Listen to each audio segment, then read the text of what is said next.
প্ৰিয় বন্ধুসকল আপোনালোকৰ বাবে এটা অতিকৈ সুখৰ খবৰ আপুনি যদি পোষ্ট অফিচত টকা ইনভেষ্ট কৰে তেনেহলে আপোনাৰ টকাখিনি কিছু দিনৰ পিছতে ডাবল কৰিব পাৰিব হয় প্ৰিয় বন্ধুসকল পোষ্ট অফিচত এনেকুৱা এটা আঁচনি আছে যাৰ জৰিয়তে আপোনাৰ যদি কিছু টকা পোষ্ট অফিচত ইনভেষ্ট কৰে তেনেহলে সেই টকাখিনি কিছু দিনৰ পিছতেই ডাবল হৈ যাব মানে কথাটো হল আপুনি যদি 1000 টকা এটা ইনভেষ্ট কৰে সেই টকাখিনি 2000 হৈ যাব 1 লাখ টকা ইনভেষ্ট কৰিলে 2 লাখ টকা 2 লাখ টকা ইনভেষ্ট কৰিলে 4 লাখ টকা আৰু যদিহে আপুনি 4 লাখ টকা ইনভেষ্ট কৰে তেনেহলে হেয়া হ'ব 8 লাখ টকা 8 লাখ টকা যদি আপুনি ইনভেষ্ট কৰে হেয়া হ'ব 16 লাখ টকা 16 লাখ টকা যদি আপুনি ইনভেষ্ট কৰে হেয়া হ'ব 32 লাখ টকা আৰু যদিহে আপুনি 32 লাখ টকা যদি ইনভেষ্ট কৰে তেনেহলে হেয়া হ'ব 64 লাখ টকালৈ আপুনি ইনকাম কৰিব পাৰিব কি আঁচনিৰ জৰিয়তে আপোনালোকৰ টকাখিনি ডাবল হ'ব কি ধৰণে এপ্লাই কৰিবলৈ আপোনাৰ কি ডকুমেন্ট লাগিব কোন সকল লোকে এপ্লাই কৰিব পাৰিব আৰু এই আঁচনি এপ্লাই কৰিবলৈ মিনিমাম কিমান আপোনালোকে ইনভেষ্ট কৰিব লাগিব সকলো ডিটেইল এই ভিডিঅ'টোৰ জৰিয়তে জানিম প্ৰিয় বন্ধুসকল আপোনালোকে নিশ্চয় জানে পোষ্ট অফিচে হৈছে এনেকুৱা এটা চৰকাৰী অনুষ্ঠান য'ত আমি যদি টকা ইনভেষ্ট কৰোঁ কিছু দিনৰ ভিতৰতে আটাইতকৈ বেছি ৰিটাৰ্ণ আৰু ইন্টাৰেষ্ট লাভ কৰিব পৰা যায় আৰু আটাইতকৈ ইম্পৰ্টেণ্ট কথাটো হ'ল পোষ্ট অফিচ হৈছে এটা চৰকাৰী অনুষ্ঠান য'ত আমি টকা ইনভেষ্ট কৰিলে কোনো ধৰণৰ ৰিস্ক নাথাকে কাৰণ চৰকাৰে তাৰ বাবে আমাক গ্যাৰান্টি প্ৰদান কৰে সেয়েহে পোষ্ট অফিচত সকলো ব্যক্তিয়ে ইনভেষ্টমেণ্ট কৰাটো প্ৰিফাৰ কৰে লগতে পোষ্ট অফিচেও সময়ে সময়ে নাগৰিকসকলৰ কল্যাণৰ বাবে বিশেষ ধৰণৰ আঁচনি মুকলি কৰি আহিছে তাৰে এই বৰ্তমান সময়ত ট্ৰেণ্ডিং হৈ থকা এটা স্কিম হৈছে কিষাণ বিকাশ পত্ৰ স্কিম যিটো স্কিমৰ জৰিয়তে কোনো ব্যক্তি যদি ইনভেষ্ট কৰে তেনেহলে মেচুৰিটি পিৰিয়ডৰ সময়ত তেখেতে সেই ধনৰ ডাবল এমাউণ্ট লাভ কৰিব তেনেহলে বন্ধুসকল এতিয়া জানো আহক এই কিষাণ বিকাশ পত্ৰ স্কিম কি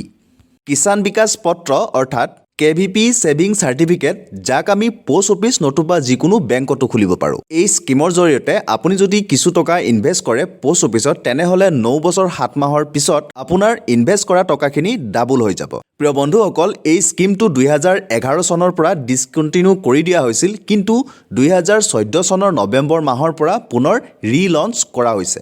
তেনেহলে প্ৰিয় বন্ধুসকল এতিয়া জানো আহক এই কিষাণ বিকাশ পত্ৰই কিদৰে কাম কৰে প্ৰিয় বন্ধুসকল এই আঁচনিত আপুনি এপ্লাই কৰাৰ আগতে এটা এমাউণ্ট ডিসাইড কৰি ল'ব লাগিব যিটো আপুনি ডাবল কৰিব বিচাৰে তাৰ পিছত আপুনি সেই এমাউণ্টটো 9 বছৰ 7 মাহৰ বাবে ডিপোজিট কৰি দিব লাগিব আৰু 9 বছৰ 7 মাহ কমপ্লিট হোৱাৰ লগে লগে অৰ্থাৎ 113 মাহ কমপ্লিট হোৱাৰ লগে লগে আপুনি ইনভেষ্ট কৰা টকাখিনি ডাবল হৈ যাব আৰু উইথড্ৰ কৰিব পাৰিব তেনেহলে প্ৰিয় বন্ধুসকল এতিয়া জানো আহক এই আঁচনিৰ কি ফিচাৰ্ছবোৰৰ বিষয়ে বন্ধুসকল এক নম্বৰতে হৈছে এই আঁচনিটো ভাৰত চৰকাৰৰ দ্বাৰা প্ৰদান কৰা এটা আঁচনি হেহে এই আঁচনিটো এটা সেফ ইনভেষ্টমেণ্ট অপচন আৰু লগতে এই আঁচনিত আপোনালোকে গ্যাৰান্টিড ৰিটাৰ্ণ লাভ কৰিব অৰ্থাৎ কথাটো হ'ল এই স্কিমত আপোনালোকে ইনভেষ্ট কৰাৰ পিছত আপোনালোকে কোনো ধৰণৰ চিন্তা কৰিব নালাগে যিহেতুকে এই আঁচনিটো চৰকাৰৰ দ্বাৰা বেক কৰা আঁচনি হেহে আপোনালোকে 100% গ্যাৰান্টি ৰিটাৰ্ণ লাভ কৰিব ইয়াৰ উপৰিও এই সাৰ্টিফিকেটখন আপোনালোকে বেংকৰ পৰা লোন লোৱাৰ সময়ত মৰ্টগেজ হিচাপে প্ৰদান কৰিব পাৰিব তেনেহলে প্ৰিয় বন্ধুসকল এতিয়া জানো আহক এই কিষাণ বিকাশ পত্ৰ স্কিমত কোন সকলোকে এপ্লাই কৰিব পাৰিব এই স্কিমত এপ্লাই কৰিবলৈ আপুনি এজন ভাৰতীয় নাগৰিক হ'ব লাগিব ইয়াৰ উপৰিও যি সকল লোকৰ সৰু ল'ৰা ছোৱালী অৰ্থাৎ 10 বছৰতকৈ তলৰ ল'ৰা ছোৱালী আছে তেওঁলোকৰ মাক দেউতাকে নিজৰ ল'ৰা বা ছোৱালীজনীৰ নামত একাউণ্ট খুলিব পাৰিব ইয়াৰ উপৰিও যি সকল ল'ৰা ছোৱালীৰ 10 বছৰতকৈ বেছি বয়স হৈছে তেখেতসকলে নিজেই নিজৰ নামত একাউণ্ট খুলিব পাৰিব আৰু যদিহে আপুনি জইণ্ট একাউণ্ট খুলিব বিচাৰে তেনেহলে ম্যাক্সিমাম 3 গৰাকী এডাল ব্যক্তিয়ে লগ লাগি এই জইণ্ট একাউণ্ট খুলিব পাৰিব তেনেহলে প্ৰিয় বন্ধুসকল এতিয়া জানো হওক এই একাউণ্ট আপোনালোকে কেনে ধৰণে ওপেন কৰিব প্ৰিয় বন্ধুসকল এই কিষাণ বিকাশ পত্ৰ স্কিমত আপোনালোকে কেশ নতুবা চেকৰ জৰিয়তেও এপ্লাই কৰিব পাৰিব বন্ধুসকল আপুনি যদি আপোনাৰ একাউণ্টটো চেকৰ জৰিয়তে ওপেন কৰিব বিচাৰিছে আপোনাৰ চেকটো যোনদিনাখন ৰিলিজ হ'ব হেদিনাখনৰ পৰা আপোনাৰ একাউণ্টটো ওপেন হৈ যাব বন্ধুসকল আপোনাৰ কিষাণ বিকাশ পত্ৰৰ সাৰ্টিফিকেট ওপেন কৰাৰ বাবে এটো জৰুৰী নহয় যে আপোনাৰ এখন সেভিং একাউণ্ট থাকিব লাগিব কিন্তু আপোনাৰ একাউণ্টৰ মেচুৰিটি পিৰিয়ডৰ সময়ত যেতিয়া আপুনি একাউণ্টৰ পৰা পইচাখিনি উইথড্ৰ কৰিব বিচাৰিব তেতিয়া কিন্তু আপোনাৰ বেংক নতুবা পোষ্ট অফিচ যতে আপোনাৰ এই কিষাণ বিকাশ পত্ৰৰ একাউণ্ট খুলিছিলে তাত আপোনাৰ এখন সেভিংস একাউণ্ট খুলিব লাগিব তেনেহলে প্ৰিয় বন্ধুসকল এতিয়া জানো হওক এই কিষাণ বিকাশ পত্ৰৰ ডিপোজিট লিমিট কিমান বন্ধুসকল আপোনালোকে এই কিষাণ বিকাশ পত্ৰত মিনিমাম 1000 টকাৰ পৰা ইনভেষ্ট কৰিব পাৰিব আৰু লগতে বন্ধুসকল আপোনালোকে মনত ৰাখিব এই কিষাণ বিকাশ পত্ৰত ডিপোজিটৰ ম্যাক্সিমাম লিমিট কোনো ধৰণৰ ধাৰ্য কৰা হোৱা নাই অৰ্থাৎ আপোনালোকে মিনিমাম 1000 টকাৰ পৰা ম্যাক্সিমাম আপোনালোকে যিমান ডিপোজিট কৰিব বিচাৰে সিমানেই ডিপোজিট কৰিব পাৰিব আৰু ইয়াৰ কোনো ধৰণৰ ম্যাক্সিমাম লিমিট নাই অৰ্থাৎ আপুনি যদি বিচাৰে মিনিমাম 1000 টকাৰ পৰা 1 লাখ 2 লাখ 3 লাখ 10 লাখ 20 লাখ 30 লাখ 40 লাখ আপোনালোকে যিমানেই ইনভেষ্ট কৰিব বিচাৰে সিমানেই ইনভেষ্টমেণ্ট কৰিব পাৰিব মিনিমাম 1000 টকাৰ পৰা তেনেহলে প্ৰিয় বন্ধুসকল এতিয়া জানো হওক এই KVP আঁচনিত আপোনালোকে কিমান ইন্টাৰেষ্ট লাভ কৰিব বন্ধুসকল পোষ্ট অফিসে তেখেতসকলৰ ইন্টাৰেষ্ট ৰেটবোৰ প্ৰতি 3 মাহৰ মূৰে মূৰে চৰকাৰে চেঞ্জ কৰি থাকে কাৰণ এই স্কিমবোৰ ভাৰত চৰকাৰৰ দ্বাৰা ৰান কৰা হয় আপোনালোকে মোৰ চেনেলটো সাবস্ক্ৰাইব কৰি ল'ব কাৰণ মই এই চেনেলৰ জৰিয়তে আপোনালোকক আপডেট কৰি থাকিম বন্ধুসকল মই এই ভিডিওটো 2024 চনৰ মাৰ্চ মাহত ৰেকৰ্ডিং কৰি আছো আৰু এই স্কিমৰ বৰ্তমান ইন্টাৰেষ্ট ৰেট চলি আছে 7.5% প্ৰিয় বন্ধুসকল আপোনালোকে এইখিনিতে ইম্পৰ্টেন্ট কথা মনত ৰাখিব আপোনালোকে যেটো সময়ত যোনদিনাখন আপোনালোকৰ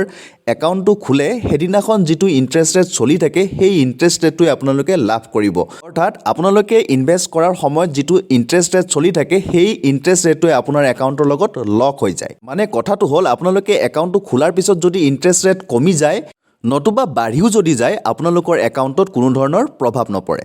তেনেহলে প্ৰিয় বন্ধুসকল এতিয়া জানো হওক এই স্কিমৰ ম্যাচুৰিটি পিৰিয়ড কিমান বন্ধুসকল মই আপোনালোকক ইতিমধ্যে কৈছো এই স্কিমৰ ম্যাচুৰিটি পিৰিয়ড হৈছে 9 বছৰ 7 মাহ কিন্তু মনত ৰাখিব ইয়াৰ ম্যাচুৰিটি পিৰিয়ডটো সদায় ফিক্স নাথাকে কাৰণ কেতিয়াবা ইয়াৰ ইন্টাৰেষ্ট ৰেট কমি যায় নতুবা কেতিয়াবা বাঢ়ি যায় আপুনি এপ্লাই কৰাৰ সময়ত যেটো ইন্টাৰেষ্ট ৰেট যদি কম থাকে তেনেহলে আপোনাৰ ম্যাচুৰিটি পিৰিয়ডটো বাঢ়ি যাব আৰু যদিহে আপুনি এপ্লাই কৰাৰ সময়ত আপোনাৰ ইন্টাৰেষ্ট ৰেটটো বেছি আছিল তেনেহলে আপোনাৰ ম্যাচুৰিটি পিৰিয়ডটো কমি যাব প্ৰিয় বন্ধুসকল এতিয়া জানো হওক আপুনি এই স্কিমত এপ্লাই কৰাৰ পিছত যদি আপোনাক টকাৰ প্ৰয়োজন হয় আৰু এই একাউণ্টটো আপুনি ক্লোজ কৰিব বিচাৰিছে তেনেহলে আপোনালোকে প্ৰিমেচিউৰ ক্লোজ কৰিব পাৰিবনে হয় প্ৰিয় বন্ধুসকল আপোনালোকে এই KVP আঁচনিত এপ্লাই কৰাৰ পিছত এই একাউণ্টটো প্ৰিমেচিউৰ ক্লোজ কৰিব পাৰিব কিন্তু 2.5 বছৰ পিছতহে অৰ্থাৎ 30 মাহৰ পিছতহে আপোনালোকে এই KVP একাউণ্টটো ক্লোজ কৰিব পাৰিব তেনেহলে প্ৰিয় বন্ধুসকল এতিয়া আমি এই আঁচনিৰ বিষয়ে এটা উদাহৰণৰ পৰা জানো আহক বন্ধুসকল আপুনি বৰ্তমান সময়ত যদি 1 লাখ টকা ইনভেষ্ট কৰে তেনেহলে ইয়াৰ ইন্টাৰেষ্ট ৰেট চলি আছে 7.5%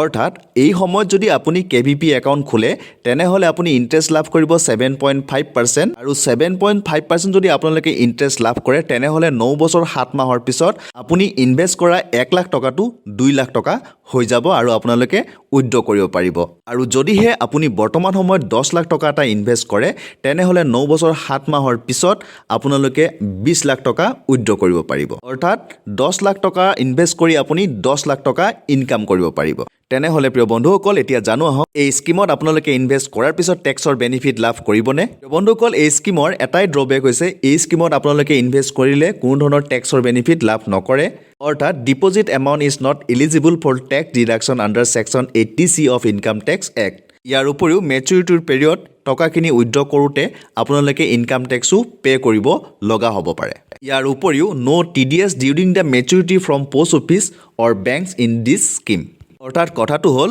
আপোনাৰ ম্যাচুৰিটিৰ সময়ত বেংক নতুবা পোষ্ট অফিসে আপোনাৰ একাউণ্টৰ পৰা কোনো ধৰণৰ TDS ডিডাক্ট নকৰে বন্ধুসকল এই ভিডিওটোৰ জৰিয়তে মই আপোনালোকক পোষ্ট অফিসৰ কিষাণ বিকাশ পত্ৰ স্কিমৰ বিষয়ে জনাবলৈ চেষ্টা কৰিছো আশা কৰিছো আপোনালোকে ভিডিওটো চাই ভাল পাইছে যদি ভিডিওটো চাই ভাল পাইছে তেনেহলে ভিডিওটো আপোনালোকৰ বন্ধু বান্ধৱীৰ সৈতে শেয়াৰ কৰি দিব লগতে আপুনি পোষ্ট অফিসৰ এই স্কিমটোৰ বিষয়ে জানি কেনেকুৱা পাইছে আপুনি এই স্কিমটোত এপ্লাই কৰিবনে কমেন্ট কৰি জনাবলৈ একেবাৰে নপঢ়িব তেনেহলে প্ৰিয় বন্ধুসকল পুনৰ অন্য এটা ভিডিওত আপোনালোকক সকলোকে লগ পোৱাৰ প্ৰতিশ্ৰুতিৰে আজিলৈ বিদায় মাগিছো ধন্যবাদ